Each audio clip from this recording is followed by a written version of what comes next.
महापद्म नंद को ही जाना जाता है इतिहास में, दूसरे परशुराम के रूप में भी जाना जाता है महापद्म नंद को, यानी गुस्सा करने में एक्टर था। ठीक है, आगे बात करते हैं। नंद हो गया, नंद महापद्म नंद। नंद के बाद आता है कौन सा वंश? मौर्य वंश। मौर्य वंश के संस्थापक सभी लोग जानते हैं, चंद्रगुप्त मौर्य। चंद्रगुप्त मौर्य के गुरु कौन हुए? राजनीतिक गुरु चाणक्य, कौटिल्य अथवा विष्णुगुप्त। और पूछा जाता है आगे चल के जो है चंद्रगुप्त मौर्य जो है चाणक्य को कौन सा पद दिया था? प्रधानमंत्री का पद दिया था। ठीक है, आगे बात करते हैं शुंग वंश के संस्थापक पुष्यमित शुंग। और पुष्यमित शुंग के बारे में कहा जाता है कि 2 अश्वमेध यज्ञ करवाने वाले जो है कौन थे? पुष्यमित शुंग थे। और ये पूछा जाता है कि पतंजलि जो था ये किसके पुरोहित थे? पुष्यमित शुंग के ही पुरोहित थे। ठीक है, योग दर्शन के प्रतिपादक कौन थे? पतंजलि ही थे। ठीक है, और पुरोहित मतलब क्या होता है? पंडित होता है। तो जो पतंजलि किसके दरबार में रहते थे? पुष्यमित शुंग के दरबार में रहते थे। शुंग वंश हो गया। शुंग के बाद बताना है कर्ण वंश के संस्थापक वासुदेव ना।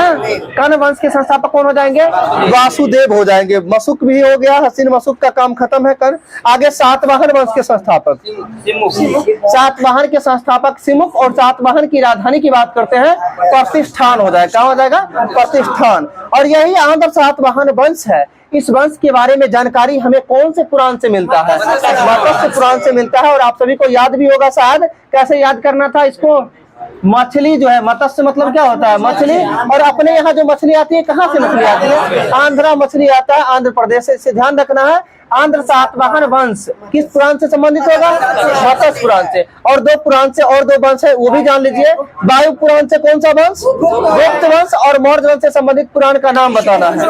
विष्णु पुराण हो जाएगा, मौर्य वंश से संबंधित हो जाएगा। ठीक है, चलिए। हाँ, सबसे पुराना मत्स्य पुराण ही हो जाएगा। ठीक है, ये हो गया। सातवाहन शासक के बारे में ये कहा जाता है सर्वप्रथम शीशे का सिक्के का प्रचलन किस शासक के द्वारा? सातवाहन शासक के द्वारा सर्वप्रथम सिक्के का प्रचलन किया गया था। और इसके साथ साथ ये भी जब सिक्के की बात कर ही दिए तो सबसे पहले आपको बताना है कि सोने का सिक्का किस शासक के द्वारा जारी किया गया? हाँ, सबसे पहले सोने का सिक्का किस शासक के द्वारा? हिंद यूनानी शासक के द्वारा जो है सर्वप्रथम सोने का सिक्का जारी किया गया था। और आगे बोले हम सर्वाधिक सोने का सिक्का किसके द्वारा? तो गुप्त शासक के द्वारा। ध्यान रखिएगा, 3 क्वेश्चन इससे इंपॉर्टेंट है, कंफ्यूजन भी होता है। सबसे पहले सोने का सिक्का हिंद यूनानी, सर्वाधिक सोने का सिक्का गुप्त शासक, और सर्वाधिक सोने का शुद्ध सिक्का की बात करते हैं तो कुषाण शासक हो जाएगा। कौन हो जाएगा?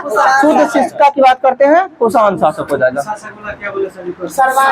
सर्वाधिक सोने का सिक्का तो हो जाएगा गुप्त शासक, और शुद्ध सोने का सिक्का की बात करते हैं यानी तो कुषाण शासक हो जाएगा। ठीक है, सबसे पहले हिंद यूनानी, यावन हिंद यूनानी को ही बोलते हैं, इंडो बैक्टीरिया भी के नाम से भी जानते हैं। और ये जो विदेशी यानी कहने का मतलब मौर्य काल के बाद जो है 4 विदेशी यानी कहने का तो विदेशी आक्रमणकारियों का क्रम भी पूछा जाता है कभी कभी। इसका भी क्रम याद रखिएगा, ISPK। ठीक है, ISPK से क्या? आई से हिंद यानी इंडो ग्रीक बोलते हैं, इंडो ग्रीक। आई से इंडो ग्रीक यानी हिंद यूनानी हो गया। ग्रीक को यूनानी बोलते हैं, इंडो को हिंद बोलेंगे। ठीक है, हिंद यूनानी हो जाएगा आई। एस से शक, पी से पालव, के से कुषाण। ध्यान रखिएगा, हिंद यूनानी शक पालव कुषाण ये चारों उसका क्रम होता है। और इसी में एक आपको 5 ऑप्शन भी यदि दिखे, इसमें एक को हटा के दूसरा ऑप्शन कोई डाल देगा। इनमें से कौन सा जो है उत्तरवर्ती यानी कहने का मतलब मौर्य काल के बाद जो है किसका शासन नहीं था, तो कौन सा नहीं हो जाएगा? जो इसमें नहीं होगा वही चारों ध्यान रखना है, हिंद यूनानी शक पालव कुषाण। ठीक है, चलिए आगे बात करते हैं।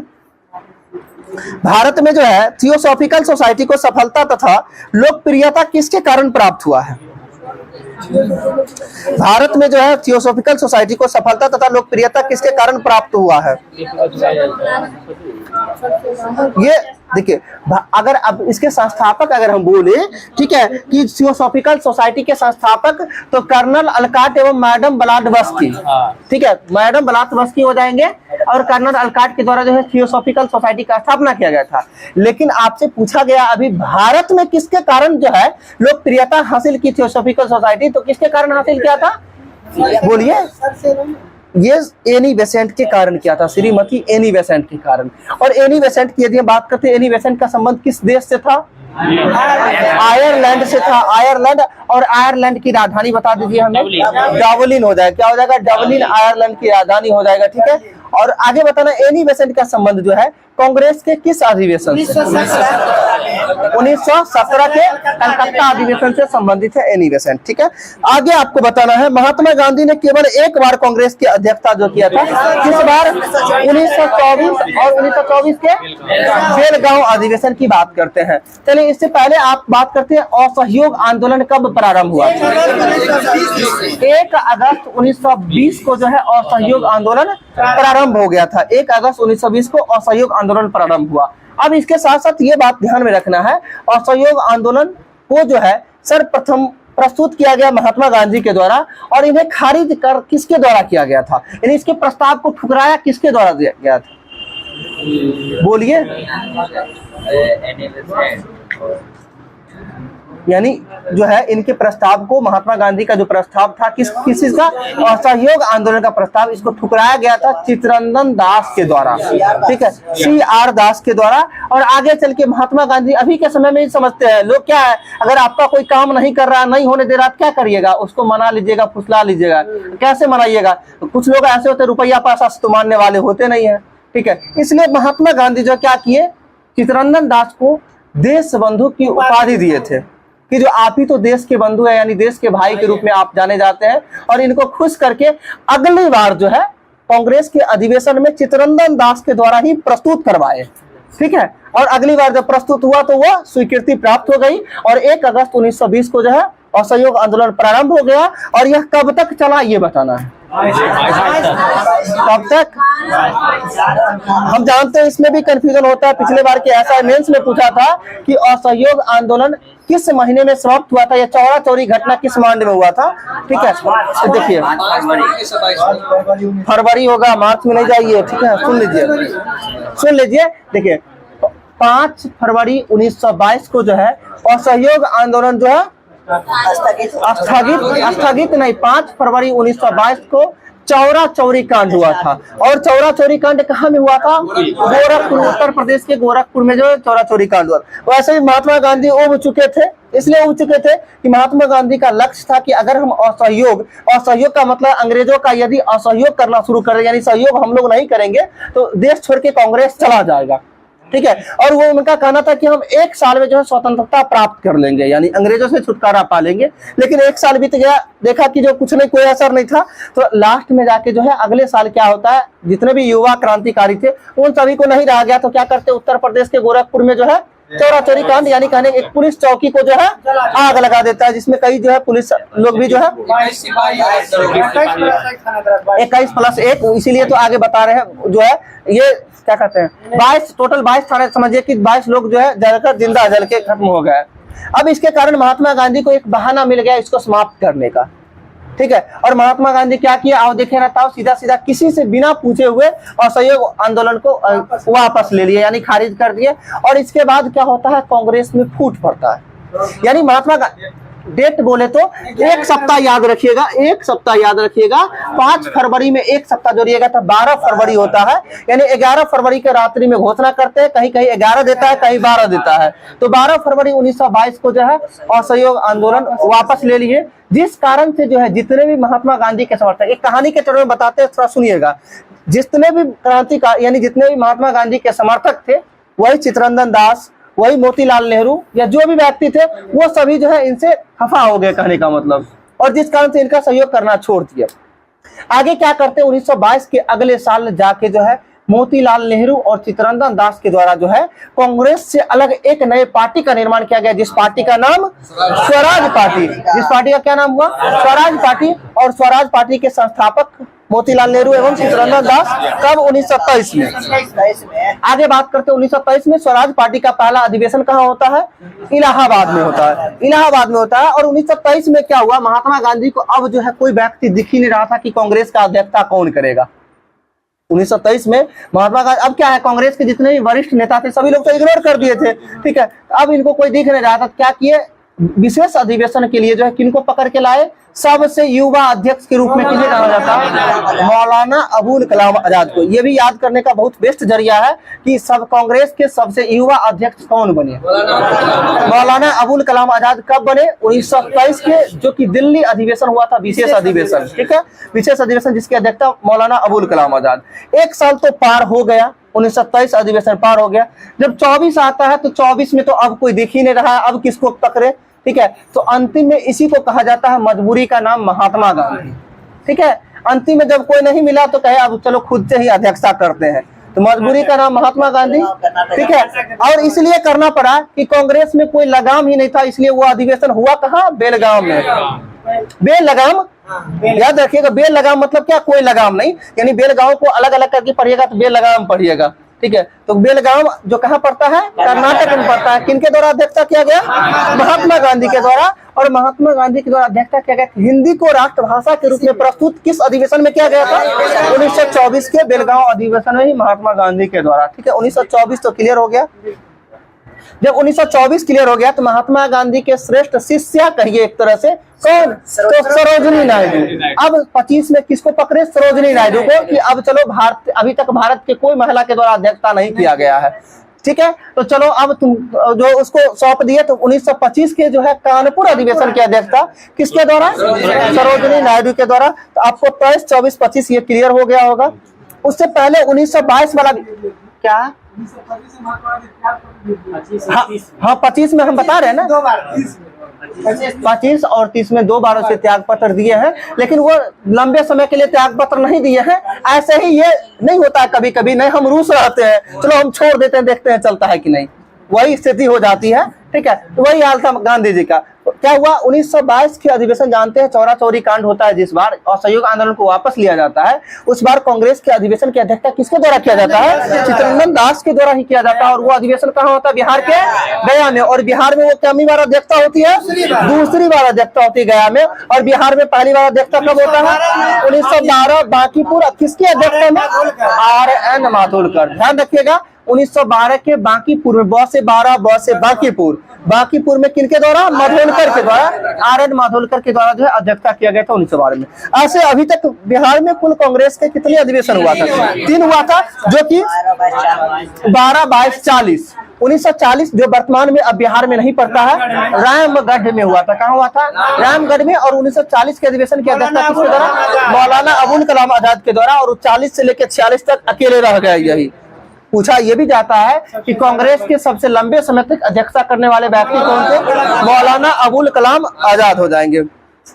इससे पहले हम कहाँ पे थे, 1925 पर, ठीक है। 1925 का कानपुर अधिवेशन सरोजिनी नायडू, ठीक है। इसमें तो कोई दिक्कत नहीं 25 तक में। चलिए आगे 25 के बाद यदि बात करते हैं 26 में, महात्मा गांधी को मन में आया कि नहीं, कांग्रेस 25 में इस्तीफा दिए, फिर 26 में मिल जाते हैं, ठीक है। अब सोचे कि नहीं चलो एक इससे मिल के रहने में ही फायदा है। और क्या करते हैं, सभी कांग्रेसियों के लिए खादी वस्त्र अनिवार्य कर देते हैं, ठीक है, ठीक है। और ये कब करते हैं, 1926 में। और 1926 का कांग्रेस का अधिवेशन होता कहाँ है, गुवाहाटी में होता है। गुवाहाटी में होता है, कहाँ, गुवाहाटी में। और ये भी पूछा जाता है कि 1926 के कांग्रेस का अधिवेशन किसके अध्यक्षता में हुआ था। एको को पर्सन जवाब नहीं दीजिएगा, हमें लगता है, ठीक है।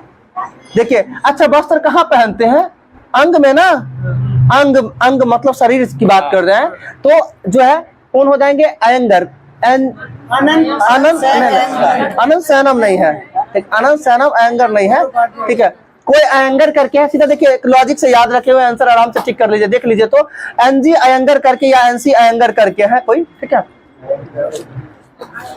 अनंत सैनम नहीं है, लेकिन देख लीजिए तो, हाँ हम समझ रहे हैं अनंत सैनम नहीं होगा, ठीक है। देख लीजिए एक बार, श्रीनिवास अयंगर। देखिए अच्छा हम बताते हैं इसको, हम थोड़ा पूरा नहीं आ रहा था याद में, लेकिन एक चीज याद लॉजिक पकड़े हुए। देखिए क्या होता है, वस्त्र यदि लोग पहनते हैं तो लिबास बदल जाता है। लिबास मतलब समझते हैं ना, हुलिया बदल जाता है, हुलिया। तो इससे याद रखना है आपको, श्रीनिवास अयंगर। अयंगर से आपको बताना है लिबास बदलता है, यानी अंग में यदि वस्त्र पहनेगा तो लिबास बदल जाएगा। इसे ध्यान रखिएगा। श्रीनिवास अयंगर के द्वारा जो है अध्यक्षता किया गया था 1926 के गुवाहाटी अधिवेशन का। और इम्पोर्टेंट क्या है, तो वस्त्र, खादी वस्त्र अनिवार्य सभी कांग्रेसियों के लिए किया गया था। कब, 1926 में। 26 के एक साल बाद बात करते हैं 27 का। 1927 के कांग्रेस के अधिवेशन का अध्यक्षता किसके द्वारा तथा कहां में हुआ था? 1927 का मद्रास अधिवेशन था और मद्रास अधिवेशन की अध्यक्षता किसके द्वारा किया गया था? देखिए बताते हैं, अंसारी, M.A. अंसारी, ठीक है, M.A. अंसारी के द्वारा जो है 1927 के मद्रास अधिवेशन की अध्यक्षता जो है M.A. अंसारी के द्वारा किया गया था। और 1927 का अधिवेशन इंपोर्टेंट किस लिए होता है, इस बात को समझना बहुत जरूरी है। किस लिए? पूर्ण स्वाधीनता का लक्ष्य कांग्रेस के किस अधिवेशन में रखा गया था? 1927 के पूर्ण स्वाधीनता की बात कर रहे हैं, न कि पूर्ण स्वराज का। तो पूर्ण स्वाधीनता का लक्ष्य कांग्रेस के किस अधिवेशन में? मद्रास अधिवेशन 1927, जिसकी अध्यक्षता M.A. अंसारी के द्वारा किया गया था। 1927 1928 के अधिवेशन की अध्यक्षता किसके द्वारा किया गया था, ये बताओ? मोतीलाल नेहरू के द्वारा। किनके द्वारा? मोतीलाल नेहरू के द्वारा। और यह भी पूछा गया है कि मोतीलाल नेहरू के द्वारा कांग्रेस के कुल कितने अधिवेशनों की अध्यक्षता की गई है? 3। आप दो ये बता दीजिए हमको, कब कब? एक नहीं, 2 है, ठीक है, ध्यान रखिएगा। 1919 और 1928, ठीक है, 9 साल का अंतराल है। देखिए कैसे कैसे हम 9 साल वाला लॉजिक कैसे लगाए हुए। 1909 में पंडित मदन मोहन मालवीय के द्वारा अध्यक्षता किया गया था और 1909 में 9 जोड़ते हैं तो 1918 में भी पंडित मदन मोहन मालवीय के द्वारा भी अध्यक्षता किया गया है। 2 बार पंडित मदन मोहन मालवीय, जैसे आपको पंडित मदन मोहन मालवीय का नाम बोलते हैं उसने मोतीलाल नेहरू भी नजर आते हैं, दोनों बूढ़ा जी। देखिए ना, नहीं बोलते, बोलने से ही लगता है कि बूढ़ा व्यक्ति है। पंडित मदन मोहन मालवीय 1909 और 1918, एक साल बढ़ाइएगा 1919 और 1928 में मोतीलाल नेहरू हो जाएंगे, ठीक है। अच्छा, ये 9 साल का क्रम था। इससे पहले 8 साल का क्रम है वो महिला वाला में। कांग्रेस के अब तक कुल कितना महिलाओं के द्वारा अध्यक्षता किया गया था? 3 ना, 3 महिला के द्वारा। कब कब? 1917, 8, 25, 8, 33। ध्यान रखना है, 17, 8, 25, 8, 33, यानी ये 8 साल का गैप है। किसके? महिलाओं में। बता देते हैं, पेशेंस रखिए, हम उसी जो बताएंगे कोशिश करेंगे कंप्लीट करने का, ठीक है। कांग्रेस के पहले महिला अध्यक्ष की बात करते हैं, सभी लोग को पता होगा, एनी बेसेंट, जो कि अगर बोला जाए भारतीय महिला में यदि आ जाएंगे तो सरोजिनी नायडू, जो कि 17, 8, 25 में। तीसरे की बात करते हैं 25, 8, 33, नलिनी सेनगुप्ता। कौन हो जाएंगे? नलिनी सेनगुप्ता के द्वारा कब किया गया था? 1933 में किया गया था कांग्रेस के अधिवेशनों की अध्यक्षता, ठीक है। और कहाँ कहाँ हुआ था, अगर मन में ये भी बात आ रहा है तो इसको भी दूर कर लीजिए। तीनों है, क से कलकत्ता, क से कानपुर, क से कलकत्ता, ठीक है। कलकत्ता, कानपुर, कलकत्ता, यानी तीनों हो गया। तीनों का नाम याद हो गया होगा, तीनों का इस भी याद हो गया होगा, ठीक है। चलिए 28, 29 पर आवे, ठीक है। चलिए 28 की बात तो कर लिए पहले ही, ठीक है। 28 में बता दिया आपको, कौन? मोतीलाल नेहरू के द्वारा, ठीक है। पूर्ण स्वाधीनता 1927 था, ठीक है। मद्रास अधिवेशन M.A. अंसारी। आगे बात करते पूर्ण स्वराज का। पूर्ण स्वराज 1929 का कहाँ में हुआ था? लाहौर अधिवेशन था, जिसकी अध्यक्षता जवाहरलाल नेहरू। अब जब लाहौर अधिवेशन की बात कर ही ले रहे हैं, जवाहरलाल नेहरू की बात कर लेते हैं, तो पूर्ण स्वराज का लक्ष्य के तहत ही जो है जवाहरलाल नेहरू के द्वारा सर्वप्रथम तिरंगा यानी स्वतंत्रता दिवस कब मनाया गया? 26 जनवरी 1930 को। कब? 26 जनवरी 1930 को। और लाहौर के रावी नदी के तट पर जो है झंडा किनके द्वारा फहराया गया था? पंडित जवाहरलाल नेहरू की द्वारा। सो रहे हैं आप, देख रहे हैं कितना जोर से डर लगा, गलत कर रहे हैं ना, ठीक है। कूद उठे, ठीक है। सोना नहीं, ज्यादा इंटरेस्ट, आनंद आने लग गया, ठीक। चलिए थोड़ा सा रिलैक्स कर देते हैं बीच में, ठीक है। देखिए आप, जिससे हम सीधा बताते हैं एग्जाम की तैयारी कर रहे हैं, सामने एग्जाम है, समझ लीजिए नींद आएगा नहीं। सही ढंग से जो लोग कॉन्शियस है ना कैरियर के प्रति, नींद आएगा नहीं। यहाँ क्लास में नींद कहाँ से आएगा? रात में नींद गायब हो जाती है, ठीक है। नहीं देखिए, प्रॉपर नींद भी लेना जरूरी है, ऐसा नहीं करना है। 5-6 घंटा कम से कम जरूर सभी लोग नींद लीजिएगा। सामने एग्जाम में कोई दिक्कत नहीं, एग्जाम बेहतर जाएगा। कम से कम माइंड सही रहेगा तब ना एग्जाम बेहतर जाएगा। प्रॉपर नींद लीजिएगा, कम ही देर पढ़िएगा, जितना देर पढ़िएगा ना कॉन्सेप्ट होकर पढ़िएगा, बेहतर हो जाएगा। कुछ नहीं कहते, आप 3 घंटा बैच के साथ साथ जो है ना क्लब का होमवर्क और सेट जो पर डे होता है उसको क्लियर कर लीजिए ना। पर डे अभी से भी क्लियर करते जाइएगा ना, आपका तैयारी बेस्ट अपने आप हो जाएगा। और ये मन में हम बार बार कितना दिन बोले होंगे कि आप लोग जिस एग्जाम की तैयारी करते हैं उस एग्जाम का नाम है सीधा सीधा बीपीएससी आयोग है, ठीक है। बट एग्जाम है 1 to 5 यानी पहला से 5वां तक का बच्चा को पढ़ाना है, प्राइमरी स्कूल की बात करते हैं। और इसलिए आपको विद्वान बनने की कोई जरूरत नहीं है, बेसिक नॉलेज होना बहुत जरूरी है। बेसिक नॉलेज जिनके पास, जो पिछले बार स्टेट पास किए होंगे, मैं उनसे खास करके अगर उनका थोड़ा सा अनुभव जरूर होगा कि जो एग्जाम में क्वेश्चन कैसा था। भले ही बस आप जो स्टेट पिछले बार पास करके आए हैं, क्या वही स्टेट में फिर से देने जा रहे हैं? बोलिए, सिर्फ बस चेंज हो गया है आयोग एग्जाम लेने वाला, कंडक्टर चेंज हो गया। कहने का मतलब यहाँ जैसे कि कभी क्लास का कोई भी कंडक्ट कभी कोई करते हैं कभी कोई करते हैं, वही हाल एग्जाम में भी होता है ना। इसको लेके डर जाएंगे। अब इसका मतलब क्या, हम समझ ले, जैसे कि बताते हैं, समझ लिए विनोद जी हैं, आज विनोद जी का क्लास समझिए कि अगर क्लास ले रहे हैं, इनका तैयारी अच्छा है तो इसका मतलब कोई जरूरी थोड़ी है कि सब क्वेश्चन भारी है पूछेंगे। मेरी बात को सिर्फ समझिएगा, बीपीएससी जानता है कि जो प्रशासनिक सेवा के लिए जाना जाता है, सारा क्वेश्चन का लेवल एक लेवल पे क्वेश्चन होता है जो भी होता है बीपीएससी का। इसका ये मतलब अगला दिन जो है, कहने का मतलब क्या है कि किन्हीं और का क्लास है, तो इसका मतलब ये थोड़ी है कि जो उनका क्लास है तो साफे क्वेश्चन नॉर्मल ही कर देंगे। उससे आसान टफ से कोई बहस नहीं होता है। अगर आसान है तो सभी के लिए आसान है, टफ है तो सभी के लिए टफ है, जैसा है सबके लिए है। आप अपना जो मेहनत कर रहे हैं वो आपका मेहनत काम आएगा। कुल मिला के तो मन से इस बात को निकाल दीजिए कि बीपीएससी एग्जाम देने जा रहे हैं। आप सीधा याद रखिए कि पहला से 5वां तक तो बच्चा को पढ़ाने के लिए एग्जाम देने जा रहे हैं। हम सीधी सी बात जानते हैं, पहला से 5वां या जिनका 9, 10 है स्टेट की बात करते हैं, उनके लिए 9वां 10वां को पढ़ाने की बात करिए सीधा सीधा। आप प्रशासनिक यानी अधिकारी बनने के लिए नहीं सोचिए, ठीक है। उसमें और इसमें आसमान जमीन का फर्क है, ठीक है। कई बार हम ये भी बोलते हैं कि एसएससी एक ऐसा आयोग है जो एमटीएस का भी एग्जाम कंडक्ट कराती है, यानी चपरासी का एग्जाम कंडक्ट। एमटीएस क्या होता है? मल्टीटास्किंग स्टाफ होता है, यानी इस फाइल को उठा के यहाँ से वहां करना होता है। वो काम किसका होता है? आप समझ ही रहे हैं कहने का मतलब। वो एसएससी एक इनकम टैक्स इंस्पेक्टर भी बनाता है, एक अधिकारी को भी दे रहा है और एक चपरासी को भी दे रहा है। अंतर दोनों में क्या है? एग्जाम तो वही कंडक्ट करवाती है, लेकिन क्वेश्चन का लेवल अप डाउन होता है कि नहीं होता है, वही चीज है। तो मन से इस भ्रम को निकालिए और सभी लोग जाके सबसे हल्का बुक जो है, जिसको आप लोग इग्नोर करते होंगे, रेलवे का एसपीडी, उसको जाके अच्छा से पढ़िए। हम सही बोल रहे हैं। जिनका क्या हुआ, बीच वाला भाग नहीं, उसके लास्ट में जो दिया हुआ है ना, लास्ट में दिया हुआ है हिस्ट्री का अलग दिया हुआ है, सभी का मॉडर्न अलग है, एंशिएंट अलग है, सब कुछ अलग है। बस उतना पार्ट को पढ़ लीजिए ना।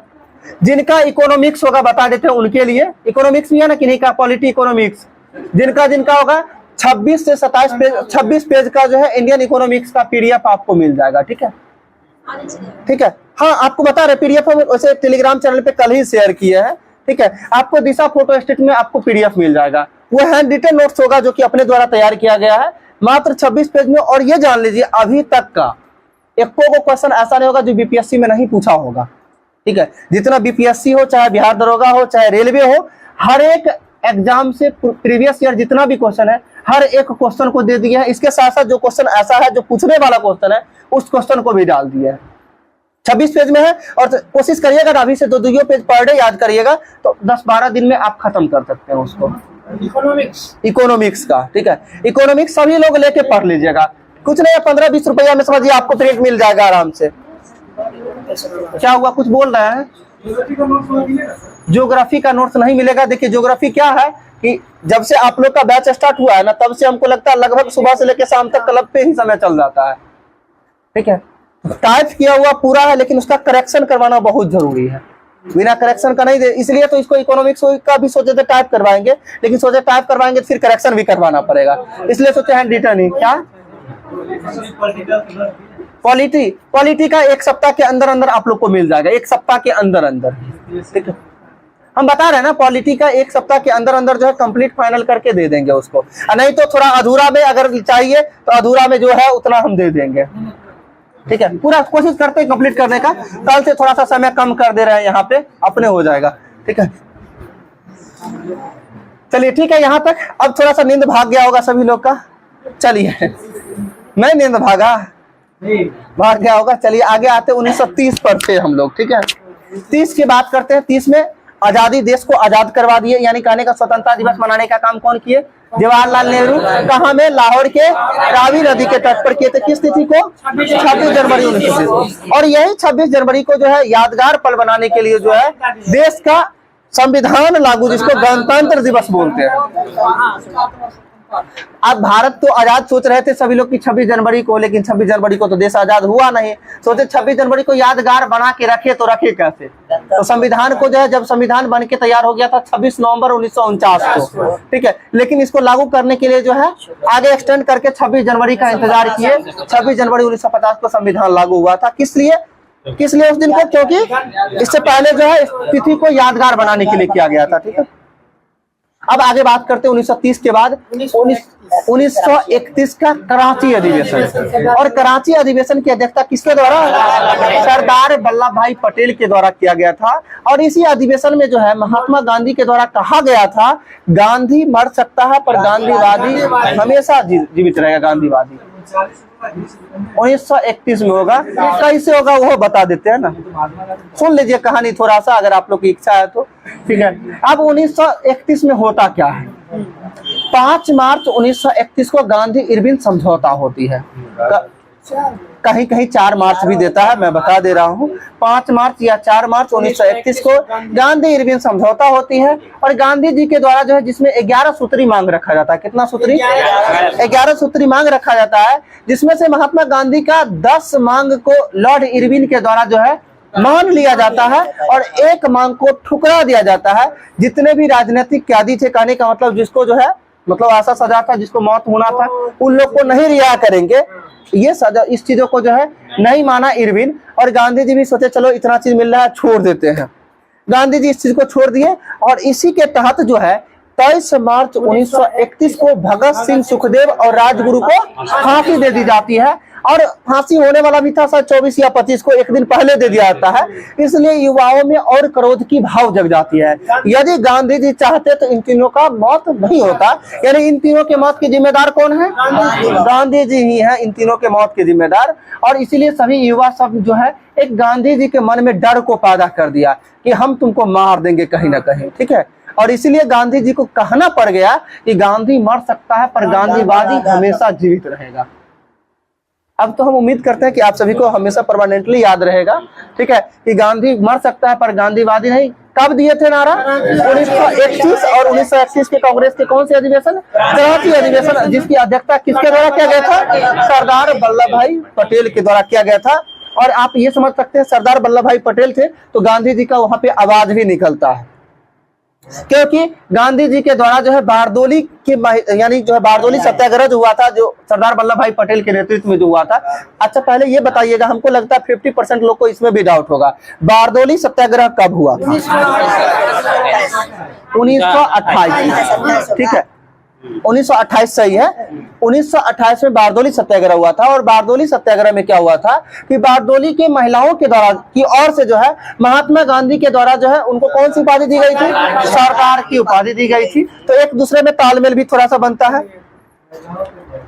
बारदोली की महिलाओं के द्वारा जो है, महिलाओं की ओर से महात्मा गांधी के द्वारा, ठीक है, जो है महात्मा गांधी जो है संबोधित किए कि जो है आप सरदार, कहने का मतलब सरदार है, ठीक है। और आगे जो है प्रांतों के एकीकरण में सबसे महत्वपूर्ण भूमिका किनके द्वारा निभाया गया था? सरदार वल्लभ भाई पटेल के द्वारा ही भूमिका निभाया गया था। 1931 हो गया। 1931 में सर पहली बार जो है मौलिक अधिकार के प्रस्ताव को जो है पारित कर लिया गया। यानी कब जो है? 1931 के कराची अधिवेशन ही। अब 31 के बाद बीच में जो है कुछ अधिवेशन जो है इंपोर्टेंट नहीं है और कुछ हुआ ही नहीं है, ठीक है। एक ही बार इंपोर्टेंट आता है 1936। भक्ति सर कहाँ है?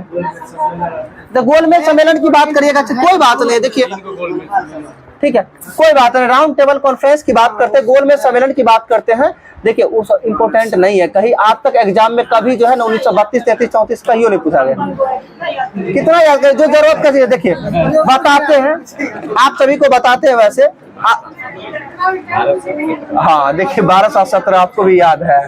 चलिए ठीक है, बात थोड़ा कम करिए, आप सभी को बता दूं, ठीक है। एक बात हमेशा ध्यान में रखिएगा, आपको एग्जाम निकालना है, विद्वान नहीं बनना है, ठीक है। और एग्जाम निकालने के लिए जो जरूरत का चीज है बस उतने पढ़िए, ठीक, उतना ही पढ़िए।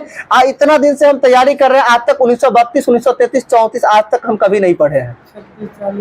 हकीकत बता रही है, ऐसा नहीं कि मतलब बोल रहे हैं कि आप लोग याद करिए ही नहीं, आज तक कभी नहीं पढ़े हैं और न ही आज तक कभी किसी भी एग्जाम में या किसी भी सेट में दिखा है, ठीक है, कभी नहीं दिखा है, ठीक है। इसलिए जो इम्पोर्टेंट है कुछ ना कुछ राजनीतिक दृष्टि से, आप जिसको आप लोग जो है स्वतंत्र कौन बोलते हैं, राष्ट्रीय आंदोलन, भारतीय राष्ट्रीय आंदोलन में यही सब आता है, यही सब आता है, यही सब आता है। इसलिए ज्यादा चीजों को पीछे मत भागिए, जो जरूरत का चीज है उतना ही करिए, ठीक है। बाकी विद्वान बनने के लिए पढ़ लीजिए, मास्टर बन जाइएगा, मन में आएगा नहीं अब बीपीएससी से मास्टर बने, बीपीएससी से अधिकारियों बनेंगे, और उस समय आपके पास समय सफिशिएंट रहेगा, आप कर सकते हैं, ठीक है। अभी फिलहाल जो जरूरत है उसको करिए। 1936 की बात करते हैं, और 1936 का अधिवेशन इसलिए इम्पोर्टेंट होता है क्योंकि वो अधिवेशन जवाहरलाल नेहरू के द्वारा का अध्यक्षता किया जाता है, और वह अधिवेशन लखनऊ में आयोजित भी होती है। कहाँ में होता है? लखनऊ। 1936 का अधिवेशन कहाँ? लखनऊ ही है ना, ठीक है, लखनऊ अधिवेशन है। और इसी में 1936 के अधिवेशन के तहत ही जो है ऑल इंडिया किसान सभा का स्थापना होता है। किसका होता है? ऑल इंडिया किसान सभा का स्थापना कब होता है? 1936 में। किनके द्वारा होती है? स्वामी सहजानंद सरस्वती के द्वारा अध्यक्षता, और इनके महासचिव किन्हें नियुक्त? एन.जी. रंगा को जो है महासचिव के पद पर नियुक्ति की जाती है। इससे पहले बीच में बोले थे राउंड टेबल कॉन्फ्रेंस की बात करते थे, गोलमेज सम्मेलन का। तो गोलमेज सम्मेलन टोटल कितना? 3 हुआ। 3 में पहला गोलमेज सम्मेलन कब हुआ था? 1930 में, जिसमें डेट आप सभी को हम कई बार याद करवाए होंगे, 12/7/17, एक साथ 12/7/17। इससे क्या होगा कि आपको डेट याद होना चाहिए 12/7/17। पहला और लास्ट वाला नवंबर में है, बीच वाला 100 से 7, 100 से सितंबर, यानी 12 नवंबर 1930 को जो है पहला गोलमेज सम्मेलन स्टार्ट हुआ था। दूसरे गोलमेज सम्मेलन की बात करते हैं 7 सितंबर 1931 को, और तीसरा गोलमेज सम्मेलन कब स्टार्ट हुआ था?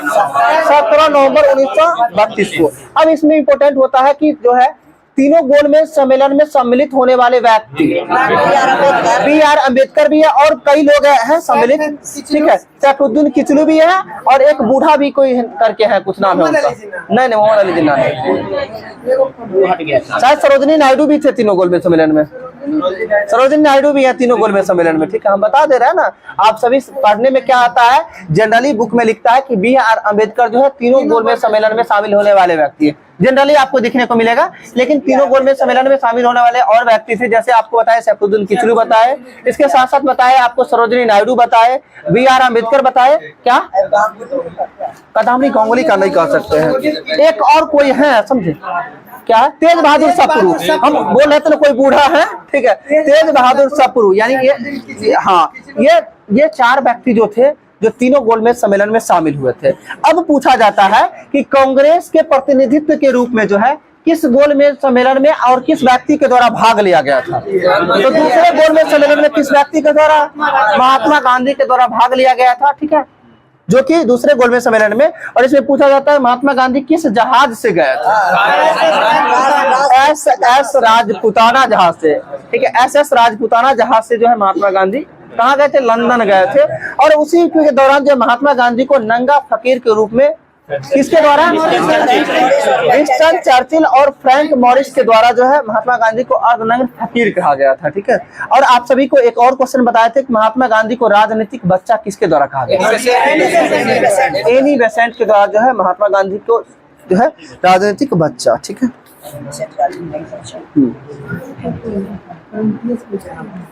क्या हुआ? SS राजपुताना सही है, वॉलंटियर करके। अच्छा कोई बात नहीं, ठीक है, एक मिनट, चलिए। बेस्टियाना पोस्ट से वापस आए थे जो इटली का जहाज था। चलिए, इसके साथ साथ 1935-36 हो गया था, ठीक है। 1936 के बाद 37 इंपोर्टेंट होता है, ठीक है। और 37 इंपोर्टेंट होता है क्योंकि गांव में आयोजित प्रथम अधिवेशन, फैजपुर अधिवेशन, गांव में आयोजित प्रथम अधिवेशन कौन सा था? फैजपुर अधिवेशन था। और जिसकी अध्यक्षता किनके द्वारा? जवाहरलाल नेहरू के द्वारा। और जवाहरलाल नेहरू कुल कितनी बार अध्यक्षता किए? 3 बार किए थे। कब कब? 1936 और 37 में किए थे, ठीक है। 37 के बाद 38-39 और ज्यादा इम्पोर्टेंट है, ठीक है। 38-39 इसलिए इम्पोर्टेंट है कि 1938 का अधिवेशन किनके द्वारा अध्यक्षता किया गया था? सुभाष चंद्र चंद्र बोस के द्वारा, किनके द्वारा किया गया था? सुभाष चंद्र बोस के द्वारा 1938 के अधिवेशन की अध्यक्षता की गई थी। ठीक है, अच्छा, अब 1938 में क्या ये अधिवेशन होता कहाँ है आयोजित? तो हरिपुरा, और ये हरिपुरा वर्तमान में किस राज्य में पड़ता है? गुजरात में पड़ता है। 1938 का अधिवेशन खत्म हो गया और पहली बार कांग्रेस के अध्यक्षता के लिए जो है कब जो है चुनाव किया गया था, यानी चुनाव हुआ 1939। और 1939 में किसके किसके मध्य चुनाव हुआ था? पट्टाभी सितारमैया और सुभाष चंद्र बोस के बीच, जिसमें से ये पूछा जाता है कि जो है महात्मा गांधी किसके समर्थक थे? पट्टाभी सितारमैया के समर्थक थे महात्मा गांधी। और इसमें पट्टाभी सितारमैया का हार होता है और जीतते कौन है? सुभाष चंद्र बोस जीतते हैं, सुभाष चंद्र बोस। और आगे चल के जो है सुभाष चंद्र बोस के द्वारा जो इस्तीफा देकर जो है कहाँ चले जाते हैं? ये सिंगापुर जाते हैं और वहां जाकर किस पार्टी का स्थापना करते हैं? फॉरवर्ड ब्लॉक का स्थापना करते हैं 1939 में। और आगे चलकर जो है जब सुभाष चंद्र बोस इस्तीफा देकर जाते हैं तो शेष समय के लिए उस अधिवेशन की अध्यक्षता किनके द्वारा? डॉक्टर राजेंद्र प्रसाद को के द्वारा किया जाता है। और इस पूरी घटना को जो है त्रिपुरी संकट के रूप में जाना जाता है। त्रिपुरी संकट के रूप में जाना, त्रिपुरी ये अधिवेशन हुआ कहाँ था? त्रिपुरी मध्य प्रदेश में, यानी त्रिपुरी अधिवेशन कहाँ? मध्य प्रदेश में हुआ था। ये 1939 खत्म हो गया। 40 से आप जान ही रहे हैं, थोड़ा देर पहले बताया रामगढ़ में हुआ था, जो किसके अध्यक्षता में? मौलाना अबुल कलाम आजाद के द्वारा। और 40 के बाद 40 से लेके 46 तक कंटिन्यू यही रहते हैं। और आगे 47 में कौन बनते हैं? फिर आजादी के समय जो है कौन होते हैं? JB कृपलानी। आजादी के समय, यानी जिस समय देश आजाद हो रहा था, उस समय कांग्रेस की अध्यक्षता कौन कर रहे थे? JB कृपलानी, यानी आचार्य JB कृपलानी। ठीक है, ये 47 हो गया। और 47 में ही एक बार डॉक्टर राजेंद्र प्रसाद के द्वारा फिर किया गया विशेष अधिवेशन की अध्यक्षता। और 1948 ये अधिवेशन हुआ कहाँ था? जयपुर। देखिए तो 1948 का अधिवेशन जो है जयपुर अधिवेशन है और जिसकी अध्यक्षता किनके द्वारा? पट्टाभी सितारमैया के द्वारा। यानी कहने का मतलब पट्टाभी सितारमैया को जो है मौका नहीं मिला था, तो अंतिम में चलो अब कर लीजिए, देश आजाद भी हो गया है। ठीक है, 1948 में जयपुर पट्टाभी सितारमैया। और 1948 के बाद फिर होता है 1950 में। और 1950 का अधिवेशन 49 में नहीं होता है। ठीक है, नहीं है, देखिए नहीं होगा, नहीं है, 50 में बता रहे हैं ना। और 1950 के अधिवेशन की अध्यक्षता किनके द्वारा? PD टंडन के द्वारा किया जाता है, पुरुषोत्तम दास टंडन, PD टंडन। और यह अधिवेशन होता कहाँ है? नासिक में। सबसे अंतिम जो है नासिक, यानी महाराष्ट्र में पड़ता है। ठीक है, नासिक में अंतिम अधिवेशन जो होती है 1950 का, जो किनकी अध्यक्षता में? PD टंडन। टंडन 9 आता है, 9 से नासिक, 9 टंडन। ठीक है, PD टंडन की अध्यक्षता में कहाँ में? नासिक में 1950। ये कांग्रेस के अधिवेशन समझिए लगभग आपको 1920 के बाद तो लगभग कंप्लीट हो चुका है। और ये सभी बहुत इंपॉर्टेंट है, कोशिश करिएगा इतना को ध्यान रखने का। 1 घंटा लगता है बीत गया होगा, बीत गया ना? ठीक है, चलिए आज के लिए इतना ही रहने देते हैं।